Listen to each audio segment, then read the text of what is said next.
성경 말씀 로마서 5장 12절부터 18절까지를 보겠습니다. 로마서 5장 12절부터 18절입니다. 이러므로 한 사람으로 말미암아 죄가 세상에 들어오고 죄로 말미암아 사망이 왔나니 이와 같이 모든 사람이 죄를 지었으므로 사망이 모든 사람에게 이르렀느니라. 죄가 있기 전에도 세상에 있었으나 율법이 없을 때에는 죄를 죄로 여기지 아니하느니라. 그러나 아담으로부터 모세까지 아담의 범죄와 같은 죄를 짓지 아니한 자들 위에도 사망이 왕노릇하였나니 아담은 오실 자의 표상이라. 그러나 이 은사는 그 범죄와 같지 아니하고 곧 한 사람의 범죄를 인하여 많은 사람이 죽었은즉 더욱 하나님의 은혜와 또는 한 사람 예수 그리스도의 은혜로 말미암은 선물이 많은 사람에게 넘쳤으리라. 또 이 선물은 범죄한 한 사람으로 말미암은 것과 같지 아니하니 심판은 한 사람으로 인하여 정죄에 이르렀으나 이 은사는 많은 범죄를 인하여 의롭다 하심에 이른 이름이니라. 한 사람의 범죄를 인하여 사망이 그 한 사람으로 말미암아 왕노릇하였은즉 더욱 은혜와 의의 선물을 넘치게 받는 자들이 한 분 예수 그리스도로 말미암아 생명 안에서 왕노릇하리로다. 그런즉 한 범죄로 많은 사람이 정죄에 이른 것 같이 의의 한 행동으로 말미암아 많은 사람이 의롭다 하심을 받아 생명에 이르렀느니라. 네, 여기까지 읽었습니다. 기도드리고 시작하겠습니다.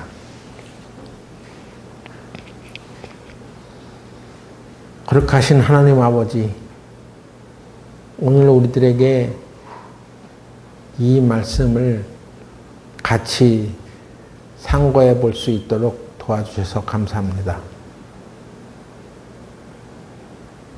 우리에게 생명이 되시는 하나님 아버지, 오늘 우리가 이 말씀을 듣고 배울 때 성령께서 함께 하셔서 이 말씀이 온전히 알아질 수 있도록 인도하여 주시옵소서. 예수님의 이름으로 기도드렸습니다. 아멘.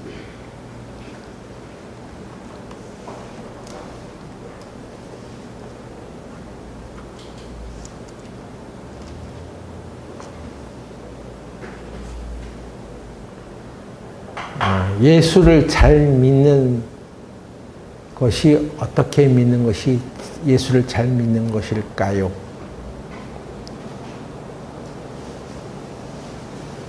이 로마서 5장 후반부의 구절은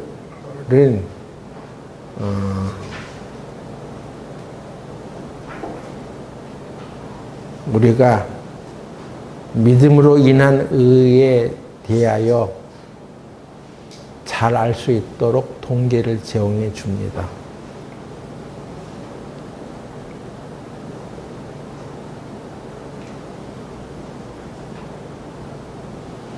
로마서 5장 12절은 그러므로 한 사람으로 말미암아 죄가 세상에 들어오고 죄로 말미암아 사망이 들어왔나니 이와 같이 모든 사람이 죄를 지었으므로 사망이 모든 사람에게 이르렀느니라.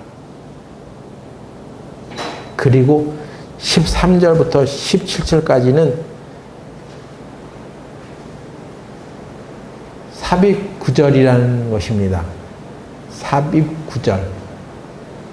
여러분이 킹제임스 한글 성경이나 킹제임스 성경을 보면 이 13절부터 17절까지를 가로가 쳐져 있어요. 여기가. 가로 쳐 있다는 얘기는 이게 그 앞절을 더 이제 상세하게 설명해 놓은 귀절이 의미라는 얘기예요. 의미가.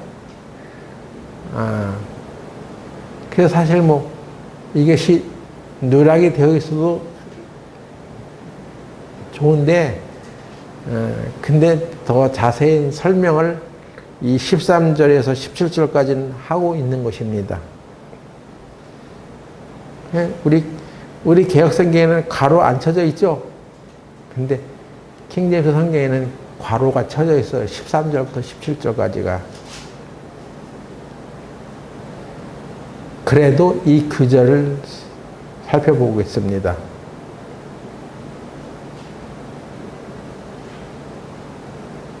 여기에 이제 13절부터 무슨 얘기를 하고 있는 거냐면,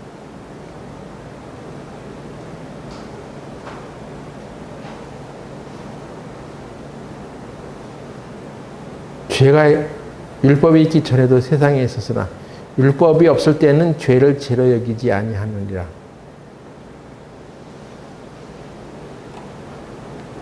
율법이 없을 때는 죄를 죄로 인정하지 아니하였다. 이런 얘기입니다.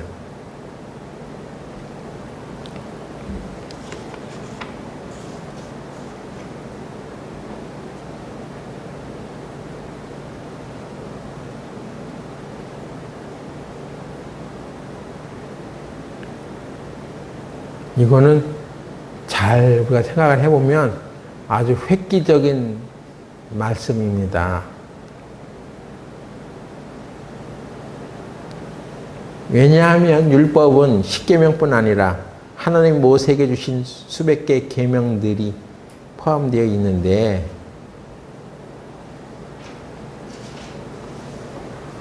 모세는 아담과 이브가 타락하고 약 2000년 후의 사람입니다. 아담으로부터 모세까지 약 2000년이라는 세월이 흘렀어요.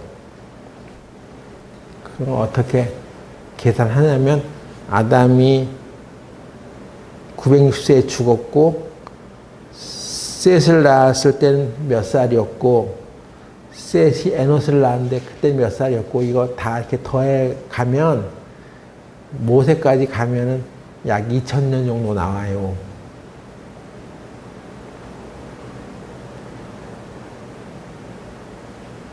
근데 모세에게서 율법이 나오기 전에 그 2000년 동안에 죄는 세상 가운데 있었지만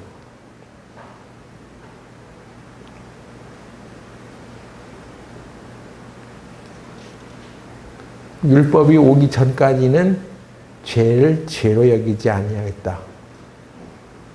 이게 무슨 뜻이겠습니까?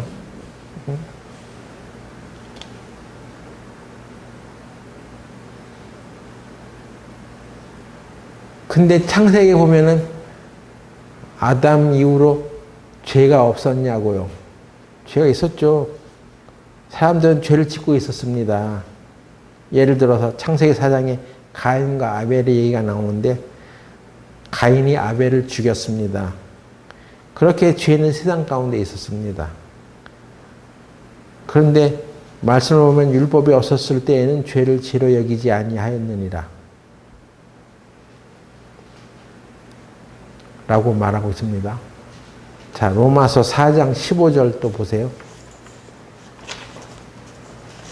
로마서 4장 15절.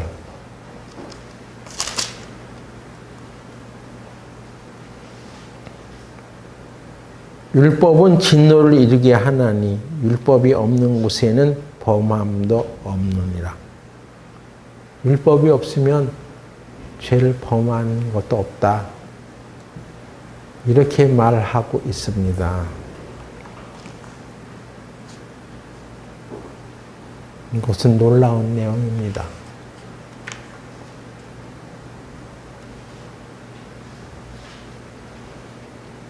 자, 율법이 오기 전에 사람들이 하나님과의 관계가 어땠습니까?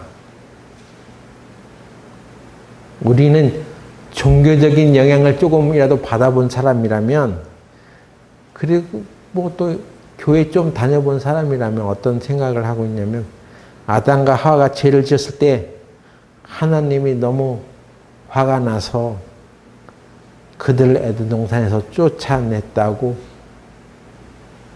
배웠습니다. 응? 아담과 하와가 죄를 졌을 때 하나님께서 분노하셔서 그들을 에덴 동산에서 쫓았냐? 죄를 졌으니까 쫓겨났지. 그런 것에 이렇게 오래된 전통적인 가르침대로 생각해 왔습니다. 그래서 죄를 지은 사람은 하나님이 멀리 하셔.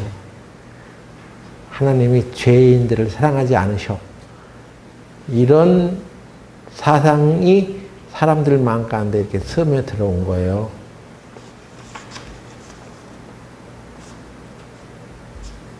근데 성경을 우리가 자세히 한번 살펴보면은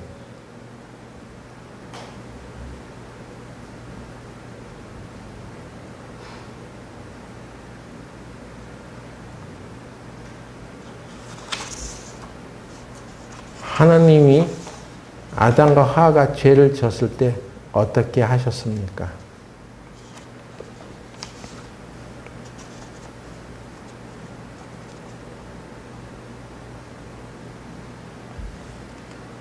생각해 보세요. 창세기 3장에 보면은 창세기 3장 22절부터 보겠습니다. 여호와 하나님이 가라사대 보라 이 사람이 선악을 아는 일에 우리 중 하나같이 되었으니 그가 그 손을 들어 생명나무 실과도 따먹고 영생할까 하노라 하시고 예? 하나님께서 그들을 에덴 동산에서 내신 이유가 분명히 기록되어 있습니다. 23절 우리 개혁성경에는 그냥 여호와 하나님이 에덴 동산에서 그 사람을 내어 보내어 그의 근본된 토지를 갈게 하시니라 이렇게 되어 있는데 킹 제임스 한글 성경에 보면 그런 까닭에 여호와 하나님이 에덴 동산에서 그 사람을 내어 보냈다는 거예요. 그런 까닭에. 그런 까닭이라는 게 뭡니까? 하나님이 가라사대 보라 이 사람이 선악을 아는 일에 우리 중 하나같이 되었어. 이제 그가 그 손을 들어 생명나무 실과를 따먹고 영생할까 하노라. 자,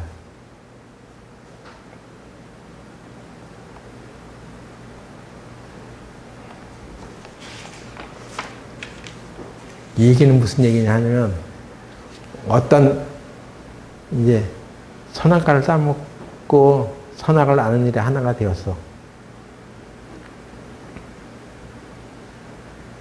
죄를 졌다는 얘기죠. 죄인이 죄와 사망과 슬픔이 들어온 존재인데 그 상태에서 영생을 한다는 것은 이건 축복이 아니에요. 여러분 이 세상에 어떤 악인이 무슨 히틀러나 이렇게 세상에 사람을 전쟁을 일으켜갖고 많이 죽은 사람들, 악한 사람들 또는 무슨 악한 대통령이 들어서 가지고 죄를 막 짓는데 그 죄인이 영원히 오래 살아 그냥 계속 오래 살아. 그러면 어떻겠어요? 여러분들 좋겠어요? 악한 사람이 영생하면 좋겠어요? 저 인간은 언젠가 꼬꾸라지기를 바라죠. 예? 언젠가 그 악한 짓을 그만두게 되는 날이 오기를 우리는 바라요. 그렇지 않나요? 악인이 죽지 않고 계속 오래 사는 것은요, 이건 고통입니다. 어느 순간에 그 생명을 끊어주고 끝을 내줘야지 이것이 좋은 거예요. 그리고 나서 죄에 대해서 심판을 받고 그 죄를 사함받고 영생의 길로 갈 수 있도록 베풀어 주는 것이 그게 사랑이란 말이에요. 여기 하나님께서 아담과 하와를 에덴 동산에서 내쫓은 이유는 뭐냐? 예? 죄를 져서 미워서 쫓아내는 게 아니에요. 하나님의 사랑이 여기 있는 거예요. 이것들이 손을 뻗쳐서 또 영생하는 남은 실과를 먹고 오래 살까? 그게 걱정되는 거야. 그게 염려스러운 거야. 이 세상 사람 중에서도 이렇게 지체 장애 아들 있잖아요. 그런 사람들도 하나님을 이렇게 만나게 돼서 그 신앙의 간증들을 잘 하면서 이렇게 다니는 사람도 있습니다. 그 사람들 참 잘된 일이에요. 하나님을 만나게 됐다는 건.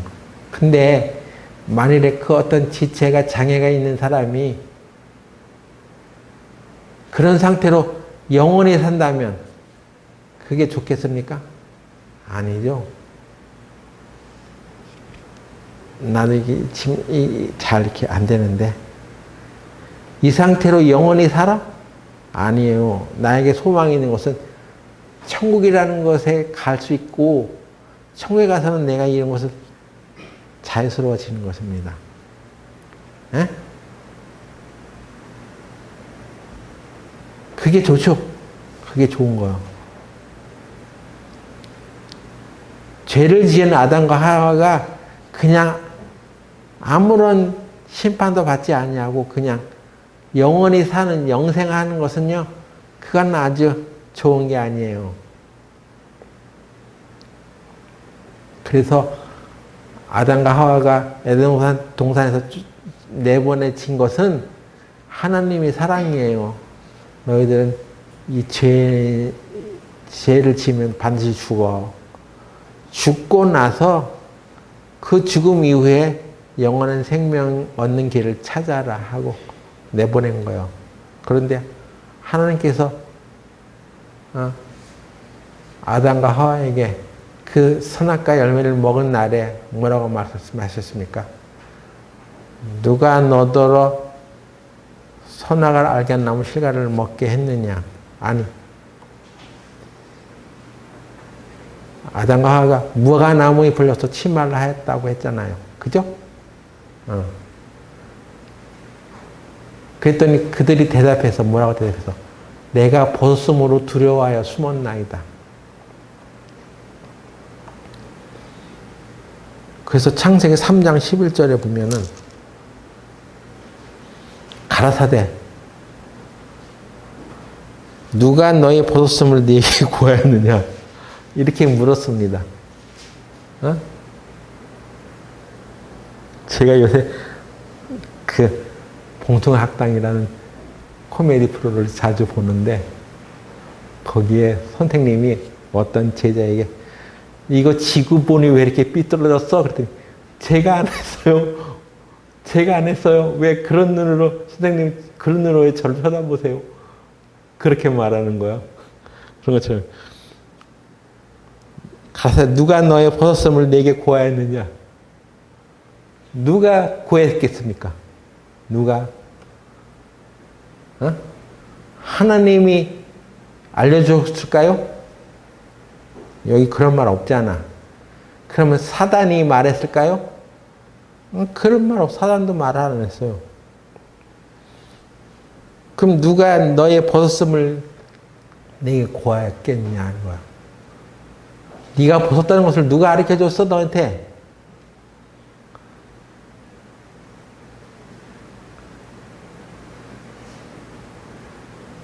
여기 신세대들 문해력이 떨어지는 신세대들 대답해 보세요. 누가 아담과 하와에게 네가 벗었다는 것을 알려줬을까요? 하나님이? 사단이? 그렇지 않습니다. 이때 비로소 양심이라는 것이 작동되기 시작한 거예요. 아담과 하와 자기 안에서 일어난 그 양심이 자기 자신을 정죄하고 있었던 것입니다. 하나님이 그들을 정죄했던 것이 아니고 사단이 그를 정죄했던 것도 아닙니다. 그들의 마음이 그들을 정죄했어요. 성경에 하나님을 알만한 것이 저희 속에 있음이라 했죠. 하나님을 알만한 것이 우리 인간의 마음속에 있어. 그래서 잘못했을 때 이것이 잘못이구나 하는 것을 안단 말이에요. 누가 가르쳐주지 않아도.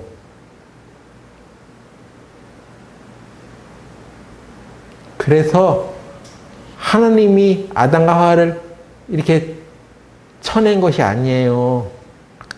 물론 에덴 동산에서 내보냈지만 그것은 그들이 미워서 내보낸 게 아니라 이런 죄진 상태에서, 죄인인 상태에서 영생하면 안 되기 때문에 내보낸 거예요. 응? 하나님은 아담과 하와 죄를 졌을 때 그 죄를 어떻게 처리하려고 하는 계획을 세우셨냐면, 아담과 하와가 죄를 졌을 때 가죽옷을 입혔다고 하잖아요. 가죽옷을. 하나님은 벌써부터 예배해 놓은 것입니다. 계획을 해 놓은 거예요. 가죽옷은 한 마리 짐승이 잡혀 죽어야지만 나오는 옷이에요. 아담과 하와는 무화과나무 잎으로 치마를 해서 그 부끄러움을 가려보려고 했지만 그게 가려지지 않는 거예요. 그걸 이제 종교라고도 하죠. 예?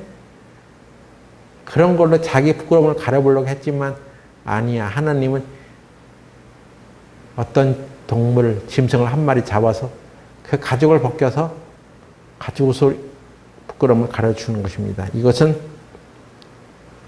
예시, 예표예요. 훗날 하나님께서 그 짐승 한 마리, 곧 어린 양, 예수 그리스도를 통해서 우리의 죄와 부끄러움을 가르치겠다고 하는 그런 표시였어요. 그래서 하나님이 아담과 하와를, 죄인을 떠난 것이 아니에요. 오히려 사람이 하나님을 떠난 것입니다. 창세기 4장 16절. 가인이 여호와의 앞을 떠나나가 에덴 동편과 노 땅에 거하였더니. 여기 하나님이 가인을 떠났다고 했어요? 아니죠. 가인이 여호와의 앞을 떠났다고 되어 있습니다. 가인은 자기 동생 아벨을 죽인 자예요. 범죄를 했죠? 그래서 가인이 여호와의 앞을 떠난 것입니다. 하나님이 떠난 게 아니에요. 하나님은 계속 가인과 얘기하셨어요. 아담에게도 얘기해 주셨던 것처럼.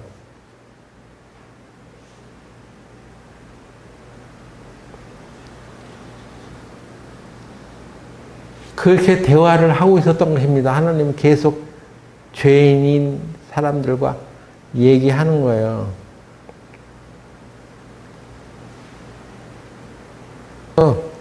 4장 13절에 이런 얘기가 오고 갔습니다.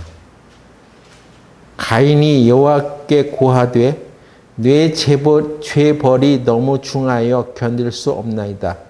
주께서 오늘 이 지면에서 나를 쫓아내시온즉 내가 주의 낯을 배웁지 못하리니 내가 땅에서 피하며 유리하는 자가 될지라. 무릇 나를 만나는 자가 나를 죽이겠나이다. 여호와께서 그에게 이르시되 그렇지 않다. 가인을 죽인 자는 벌을 7배나 받으리라 하시고 가인에게 표를 주사 만나는 누구든지 죽임을 명케 하시니라. 가인은 죄를 지어서 하나님을 떠나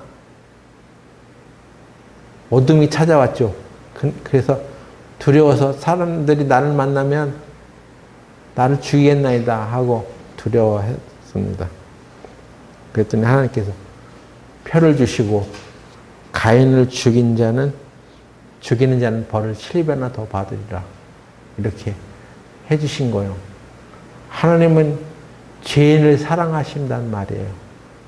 자비를 베풀어 주시는 분이에요. 근데 우리는 이렇게 생각 안 하고 죄를 져서 하나님이 죄인 진 사람 내친다. 죄인을 내쳐 이렇게 생각을 하고 있는 것입니다. 이것이 현대 기독교 교회에서 사람들에게 잘못 가르치는 얘기예요.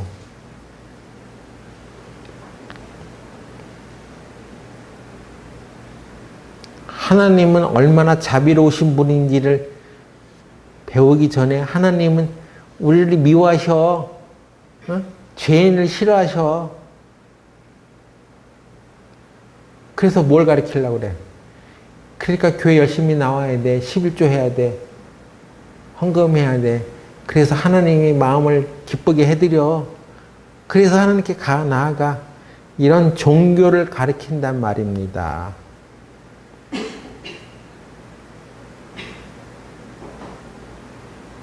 하나님은 우리의 자비하셔. 우리에게 은혜를 베푸셔.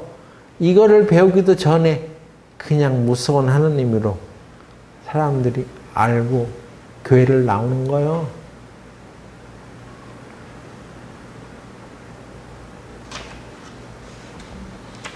하나님은 더 나은 계획을 갖고 계셨어요. 하나님이 아담과 하와를 에덴 동산에서 나가게 하셨지만 그들을 미워해서 그런 것이 아니라 그들을 불쌍히 여기고 사랑하셨기 때문에 그런 것입니다.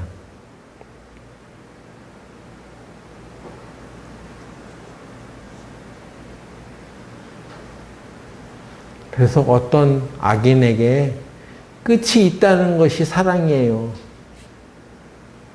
끝이 있다는 것을 알려주는 것입니다. 그리고 우리도 알아야 돼요. 저 사람이 악한 짓을 하다가 결국에는 끝을 본다. 끝을 맞는다. 하나님이 왜 끝을 그렇게 정하셨을까요? 예?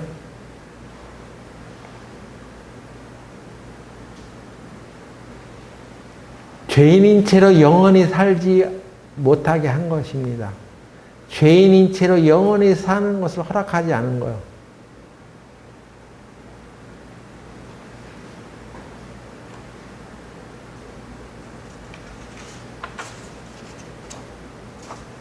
그래서 이 시대에 어떤 악한 지도자가 일어나서 나라와 백성을 어리럽히게 하고 있는 사람을 보면 하나님의 사랑이 임할 것이라는 것을 아셔야 됩니다. 하나님은 언젠가는 그걸 끝내십니다. 끝나게 해주셔. 하나님 편에서는 그게 사랑이에요. 왜? 하나님은 더 나은 계획을 갖고 계셨거든요. 가죽옷을 입혀서 그들의 죄를 가려주셨어.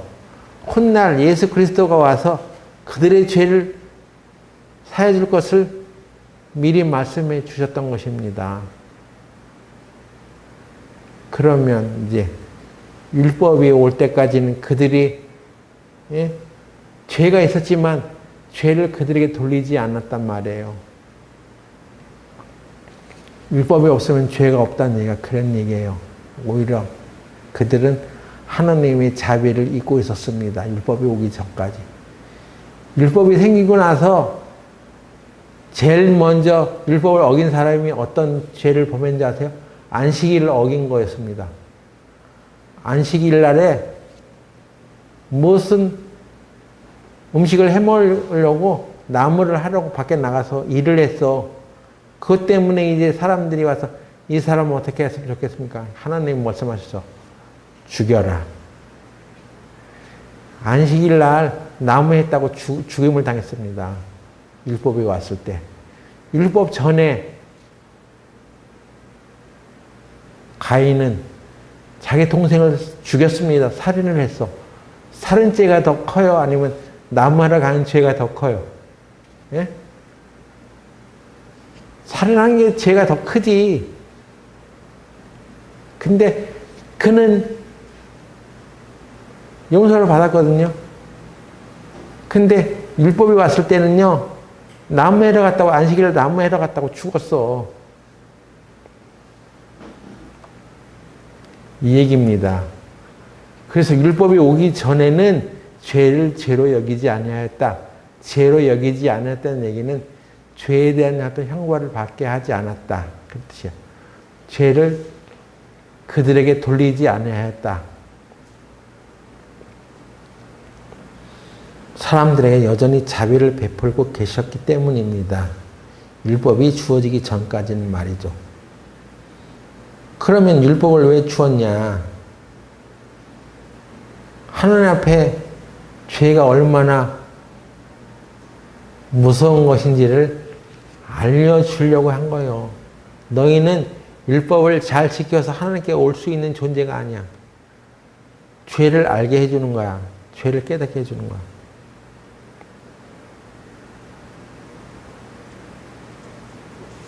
그래서 여러분들이 율법주의자가 되면요, 그 율법에 이제 노예가 되는 거예요. 종로로 타야 돼.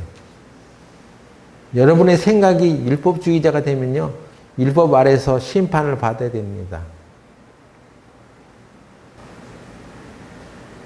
율법주의자라는 말을 듣는 것을 조심하세요.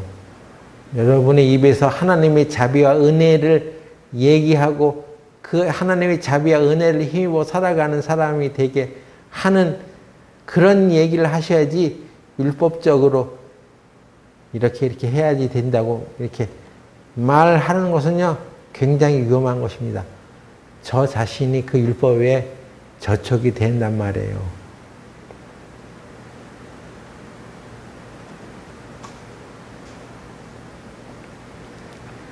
우리 믿음의 조상 아브라함이 하나님의 선택을 받은 것은 아브라함이 뭘 잘해서가 아니에요. 모든 것을 잘해서 선택받은 것이 아닙니다. 창세기 15장 6절 보세요.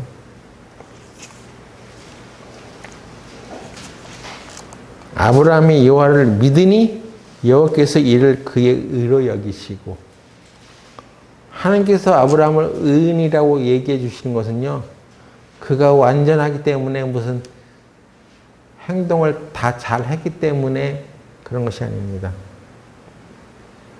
예? 죄가 하나도 없기 때문에 그를 의로 여기신 게 아니에요.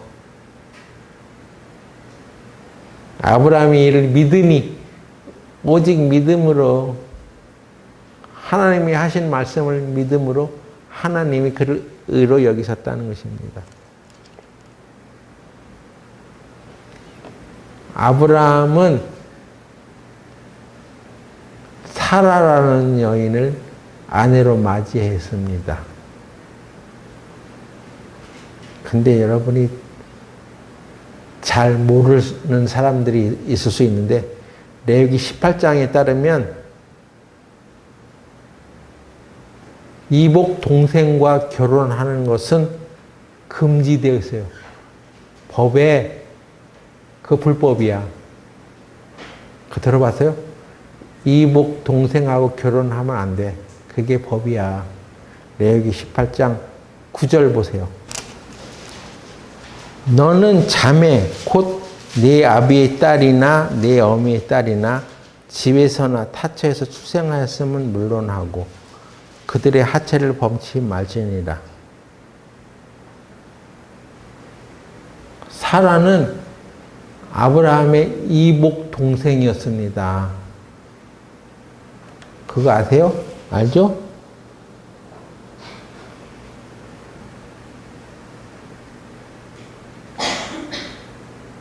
그러니까 이 레위기 18장에 따르면 그 죄로 인하여 죽을 수도 있는 그런 죄에 해당되는 것, 그것이. 근데 아브라함은 율법이 주어지기 전의 사람이야. 율법이 있기 전에는 죄를 죄로 여기지 아니하였다. 율법에 의한 형벌을 내릴 수가 없었어. 율법이 없었기 때문에.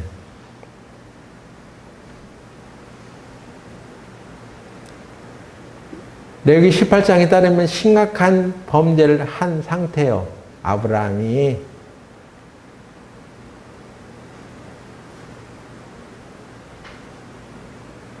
야곱도 마찬가지요. 야곱은 뭐요? 레위기 18장에 따르면 두 자매와 결혼할 수 없다고 되어 있습니다. 레위기 18장 18절에 보면 너는 아내가 생존할 동안에 그 형제를 취하여 하체를 범하여 그로 투기케 하지 말지니라. 어? 아내가 살아있을 동안에 그 형제를 취하지 마라. 누구요? 그 위에 언니나 동생을 아내로 취하지 말아라. 그런데 야곱이 두 아내를 취했죠. 레아와 라헬을 취했는데 야곱은 레아와 라헬과 결혼했습니다. 레아와 라헬은 자매지간이었어요. 그런데 아내가 살아있을 동안에 그런 짓 하지 마라 한 법에 따르면 이건 죽음이야. 근데 야곱이 그런 상태가 된 거예요. 우리는 그냥 야곱에게 두 아내가 있었다 이렇게 그냥 생각하고 있는데 율법적으로 보면 이건 율법에 따르면 이거는 하나님이 허락하지 않는 거예요. 그러죠? 근데 율법이 있기 전에 있었던 일이에요, 다. 여러분이 율법 아래에 놓이는 것이 얼마나 두려운 일인지를 아시겠죠? 다 여기 저촉이 되어 법에 우리가 살아가는 모든 모습이 율법에 다 걸려들어. 그래서 율법은 우리 기준이 완전하지 않다는 것을 보여주는 것입니다. 네 마음대로 네가 스스로 정해서 살아가는 그 기준은 온전한 게 아니야. 하나님의 법에 비춰보면 너는 잘못된 거야. 그렇게 깨닫게 해주는 것입니다. 그래서 우리 자신의 노력으로 의인이 될 수 없다는 것을 알려주는 거예요.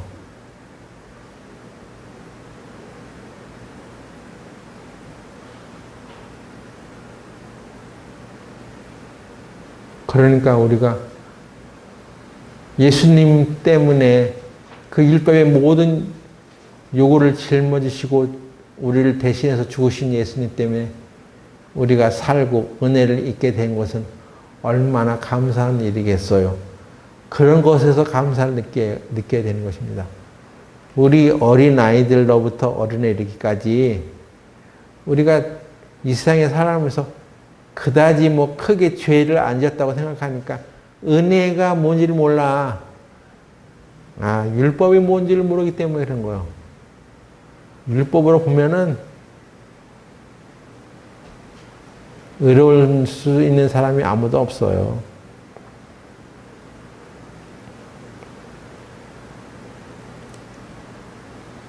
그래서 로마서 5장 이제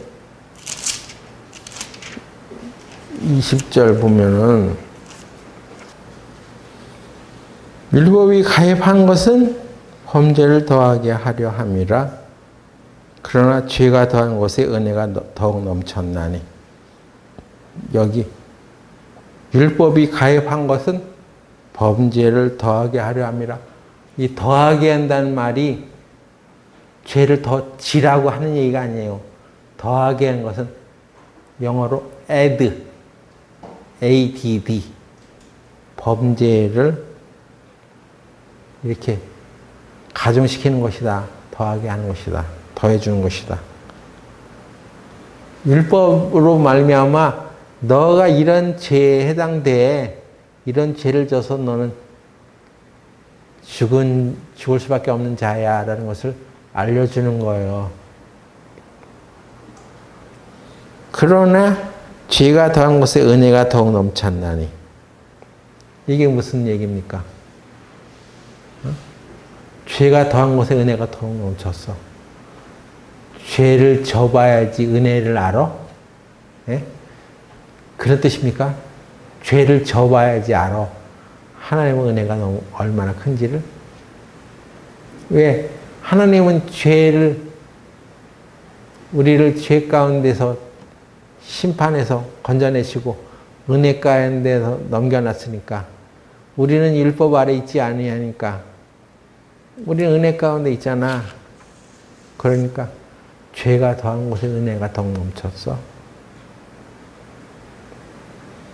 여기에 이제 문해력이 필요하단 말이에요. 사람이 어떤 말을 하거나 어떤 글을 읽으면 그게 무슨 뜻인지 이걸 알아야 돼.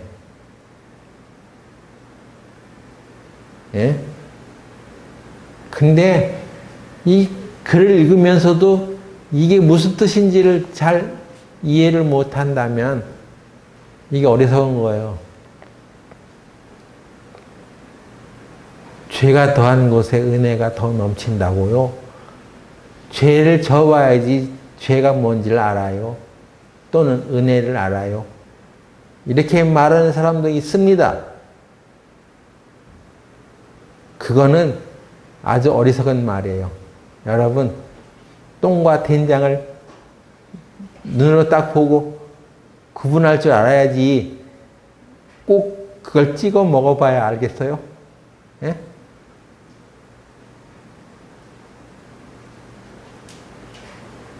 똥과 된장을 꼭 퍼먹어봐야지 알겠어? 그러면 어쩔 수 없지. 먹어봐야 되는 거지. 그러면 그 정도의 분별력이라면.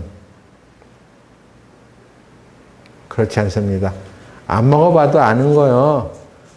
이 세상에 죄를 다 경험해보지 않아도 죄가 뭔지 아닌지 그것을 알 수 있는 것이 있습니다. 우리 마음에 하나님을 알 만한 것이 있어. 그리고 우리가 율법 아래 있지 않냐고 은혜 가운데 있다는 것을 죄를 꼭 져봐야 아는 게 아니에요. 그래서 로마서 6장 1절에 이렇게 말해 놓은 것입니다. 그런즉 우리가 무슨 말 하리요? 은혜를 더하게 하려고 죄에 거하겠느냐? 그럴 수 없느니라. 죄에 대하여 죽은 우리가 어찌 그 가운데서 살리요? 은혜를 더하게 하려고 죄에 거하겠느냐? 그가 아까 로마서 5장 20절 말씀을 잘못 해석해서 왜곡된 결과예요, 그것이. 그 말뜻이 뭔지 모르고 그냥, 야, 어차피 은혜니까, 이제 모든 것을 예수님께서 다 용서해 놨으니까, 어? 죄 짓지 않고 살아가는 것이 뭐가 문제가 돼? 왜 꼭 그렇게만 해야 돼? 이런 얘기가 나오는 거예요. 우리가 그렇게 살아야 되겠냐? 그러면 죄 가운데 거하겠느냐? 그럴 수 없느니라. 예수님의 십자가에 대한 복음을 확실하게 깨달은 사람은 죄 가운데 계속 거하지 않아요.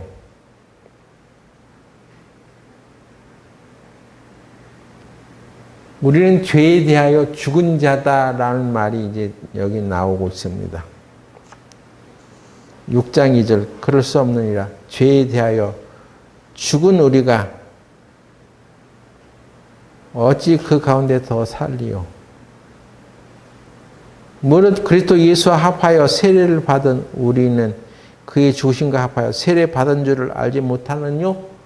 여러분이 침례를 받았죠? 어떤 예식을 받았죠? 그 침례가 무슨 뜻인지 아느냐? 예수님이 십자가에 죽으셨을 때 나도 그와 함께 십자가에 죽었다는 의미라는 거죠. 복음은 예수님이 나를 대신해서 십자가에 죽으셨다는 것만이 아니에요. 예? 그것만 알고 나도 그와 함께 십자가에 못 박혀 죽었다는 것을 이것까지를 생각하지 않으니까 구원받고도 신앙생활에 어떤 변화가 없는 것입니다. 여러분은 이 속죄의 복음을 많이 들어왔어요. 여러분, 우리의 죄는 과거의 죄, 현재의 죄, 미래의 죄까지 다 용서받았어요. 응? 이건 엄청난 은혜입니다. 지금 현재 여러분이 짓고 있는 죄도 용서받았어. 그리고 앞으로 질 수 있을 그 죄까지, 그 죄를 뭘 질 건지 모르겠지만 그런 죄까지 용서를 받았어. 이미 얼마나 큰 것입니까? 근데 여러분 혹시 근데 그게 예수님이 나를 대신해서 그렇게 십자가에 죽어서 그렇게 됐다는 것을 알고는 있는데 근데 그때 나도 십자가에 죽었다는 것은 아셨어? 지금 그런 것이 작동돼? 그런 것이 작동 안 되는 사람들이 너무나 많은 것입니다. 예수님이 나의 죄를 지고 죽으셨어. 감사한 일이지. 근데 너도 죽었어, 이 양반아. 너의 육신의 생각대로 지금 살아가고 말하고 있는 것이 타당치가 않아. 은혜를 더하게 하려고 죄에 거하겠느냐? 내 육신의 생각을 그대로 주장하면서 그 뜻대로 살아가겠느냐? 그거 아니라고 바울이 권고하는 것입니다. 우리 옛사람은 죽었습니다. 우리도 아담 안에서 배워왔던 또는 물려받았던 그 죄인은 그리스도와 함께 십자가에서 죽었습니다. 죄에 대하여 죽었다는 얘기가 그것이에요. 나 죽었는지 아닌지 잘 모르겠는데요. 그 느낌으로 아는 게 아니라 하나님의 말씀을 보고 인정하는 것입니다. 그걸 아는 거예요. 여러분이 성령을 받은지 어떻게 알아? 성령을 받은지 뭘로 증명합니까? 방언? 또는 어떤 신령한 무슨 영적인 은사? 그것이 아닙니다. 성경에 우리가 구원을 받은 자는 성령을 받은 것이라는 하나님의 말씀을 믿고 받아들이는 거예요. 그게 증거예요.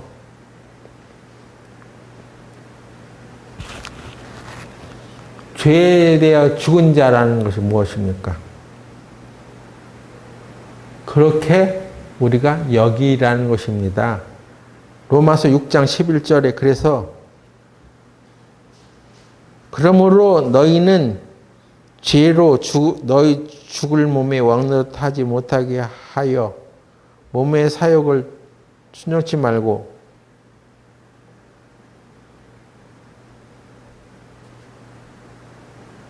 또한 너희 지체를 불의의 병기로 죄에게 드리지 말고 오직 너희 자신을 죽은 자 가운데서 다시 산 자같이 하나님께 드리며 너희 지체를 의의 병기로 하나님께 드리라. 또 우리가 침례받고 물에서 올라올 때 예수님이 부활하신 것처럼 우리도 그의 부활에 연합을 해서 다시 살아난 거야. 그러니까 6장 11절 다 같이 한 목소리로 읽어보세요. 시작. 이와 같이 너희도 너희 자신을 죄에 대하여는 죽은 자요 그리스도 예수 안에서 하나님을 대하여는 산 자로 여길지어다. 이것이 은혜 안에 거하는 사람의 삶의 모습입니다. 여길지어다.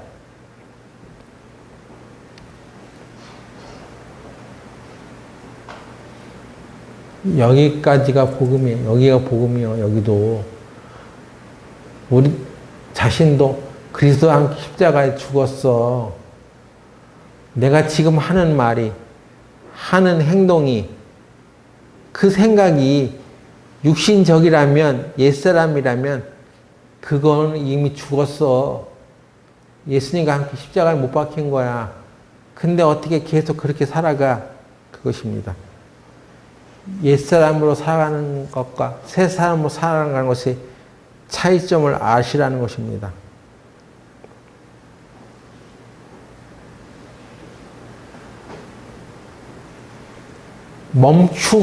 멈춤이라는 책이 있습니다. 책 제목 이름이 멈춤이야. 김여호수아라는 목사님이 쓴 책인데 멈춤. 그 책 속에 그 목사님이 미국에 있는 신학교에 다닐 때 이야기가 있더라고요. 거기에 이런 얘기가 있습니다. 학생들로부터 너무나 존경받는 강의를 은혜롭게 하시는 교수님이 계셨는데 그 교수님에게 있어서 한 가지 문제는 시험 점수가 너무 짜다는 것이다. 70점 이상을 받기가 어렵다는 소문이 나 있는 교수님이 있었다. 열심히 공부를 해서 그 교수님 과목 시험을 보는데 문제는 별로 어려울 게 없었는데 첫 번째 질문이 문제가 되는 것이다. 첫 번째 질문이 뭐냐면 당신은 이번 학기에 할당된 독서 과제물을 100% 다 읽었습니까? 거기에 이제 예, 아니오로 표시를 하게 해놨다는 말이에요. 그런데 예라고 표시하면 10점을 가산점을 주고 아니오라고 표시하면 10점을 빼는 거예요. 그렇게 한다는 것입니다. 그런데 이번 학기 할당된 그 책을 내가 다 읽지 못했다는 것입니다. 이 목사님이 그래서 그럼 아니오라고 표시하면 10점이 빠지는데 나는 꼭 A 학점을 받고 싶거든요. 그래서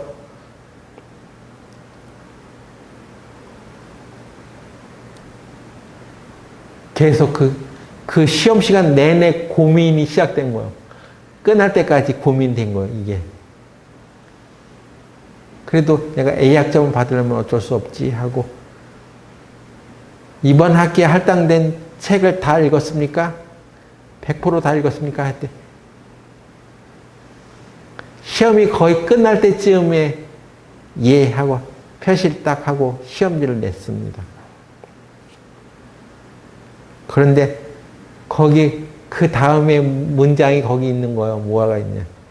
만약 당신이 이 질문에 정직하게 답을 할 수 없다면 절대로 목회하지 마십시오. 당신의 인격의 순전함의 결여가 하나님의 영광을 가리게 되고 목회의 치명적인 걸림돌이 될 것입니다. 그런 멘트가 거기 있더라는 것입니다. 당신이 여기 다 읽지도 않고 예를 한다면 예 표시하는 목사 그만해. 목사 그만둬. 그것입니다. 그런 내용이었어요.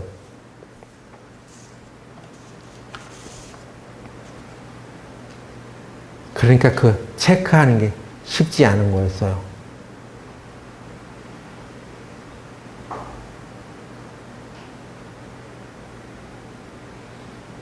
만일 내가 A학점 받으려고 읽지도 않은 책에 이렇게 다 읽었다고 체크를 하면 그것은 육신대로 사는 사람의 결과죠. 새 사람이 그런 것은 아니야. 육신의 마음으로 그렇게 한 거예요. 거짓한 거잖아요. 근데 그 시험 끝나고 전체 학생 중에 A 학점을 받은 사람이 단 2사람이 나왔답니다. 근데 그때부터 마음이 괴로워지기 시작했대요. 분명히 학점을 받았지만 나는 목사가 될 자격이 없어. 나는 거짓말로 받은 거야. 그렇게 해서 성령께서 그 마음을 찌르셨다는 것입니다. 그가 회개를 했지만 마음이 풀어지지 않았대요. 그래서 결국 교수님을 찾아갔대요. 교수님 앞에 가서 눈물로 고백을 했답니다.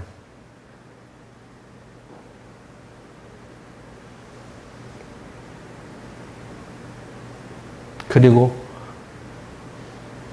내가 받은 학점을 취소해 주십시오. 저는 정직하지 못했습니다. 라고 고백을 했다는 것입니다.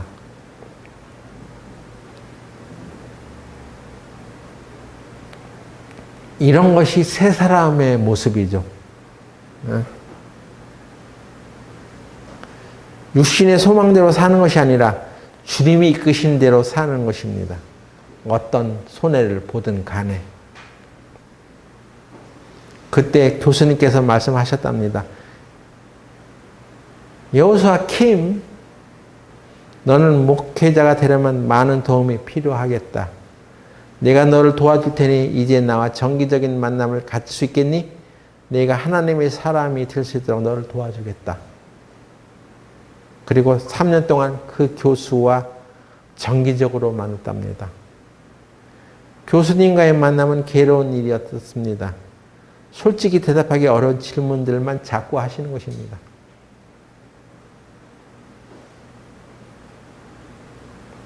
그런데 교수님이 말씀하시더라는 것입니다. 네가 지금 내게 거짓말을 말하면 당장은 부끄러움을 모면할 수 있겠지만 결국은 그 거짓 때문에 네가 더 큰 수치를 당하게 될 것이다. 그래서 그는 정직하게 고백하는 연습을 3년 동안 계속 그 교수님을 만나면서 했답니다. 그가 자기 속에 얼마나 무서운 죄가 도사리고 있다는 것을 알았답니다. 죄의 심각성. 자기 속에 얼마나 심각한 것이 있는지를 경험했다는 것입니다. 3년 동안 그 교수님을 만나서 죄 종노릇하지 않는 법을 배웠다는 것입니다. 옛사람으로 계속 살아가면 죄에 종노릇하게 됐어요. 그 죄를 끊지 못하는 것입니다. 계속 죄에 종노릇하는 거예요. 내가 죄를 짓지 말아야지. 그런다고 죄를 안 지는 것입니까? 그렇지 않습니다. 내가 죽었지. 죄에 대해서 죽었지. 나는 이제 그리스도 예수 안에서 새로운 사람이 된 것이야. 그것을 알아야지, 깨달아야지 새 사람의 삶을 살 수가 있습니다.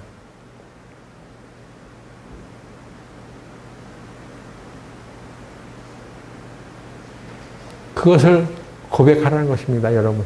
나는 이제 죄에 대해서 죽은 사람이다. 하나님에 대하여 살아있는 자다라는 것을 여러분의 생활에서 고백하라는 거예요. 에? 고백하는 거 좋아하는 사람들 있죠? 고백, 좋아. 좋습니다. 선포라는 말이에요. 앞으로 그렇게 선포하면은 되지도 않은 일을 이루어진다는 그게 아니에요. 그건 율법이야. 그건 인간의 행위야. 그렇게 해서 되는 게 아니라 하나님께서 이미 우리의 죄를 다 사해 놨으니 그것을 바탕으로 내가 믿음으로 그것을 선포하는 거예요. 나는 죄에 대해서 죽은 자입니다. 어떤 양심의 도전이 올 때, 어떤 손해가 될 만한 상황이 올 때, 그래도 하나님의 말씀을 믿고 하나님 하신 그 약속을 믿고 그렇게 선포하는 거예요. 그래서 갈라디아서 2장 10절에도 이제는 내가 산 것이 아니요 내 안에 그리스도가 사신 것이라. 이렇게 간증할 수 있는 것입니다. 로마서 6장 11절 다시 한번 우리가 입으로 고백해봐요. 시작. 이와 같이 너희도 너희 자신을 죄에 대하여는 죽은 자요 그리스도 예수 안에서 하나님을 대하여는 산 자로 여길지어다. 아멘. 이게 그리스도인으로서 신앙생활을 잘하는 법이라고 할 수 있습니다. 그래, 나는 죽었어. 이미 벌써 죽었어. 죄에 대하여 죽었어.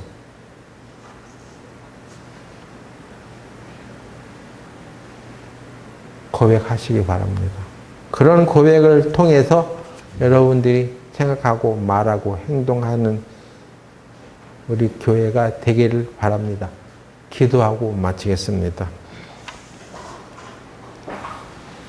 하나님 아버지, 우리는 율법 아래 있지 아니하고 은혜 아래 있습니다. 은혜 아래 살아가는 사람이 죄를 더하게 하려고 또는 은혜를 더하게 하려고 죄에 거할 수 없습니다. 우리를 대신해서 죽으신 예수님, 또 그 십자가에서 죽으실 때 우리와 함께 죽으신 예수님, 우리도 그 십자가에 같이 죽고 예수로 인하여 살아났다는 이 생명이 우리 안에 거하게 하여 주시옵소서. 예수님의 이름으로 기도드렸습니다. 아멘.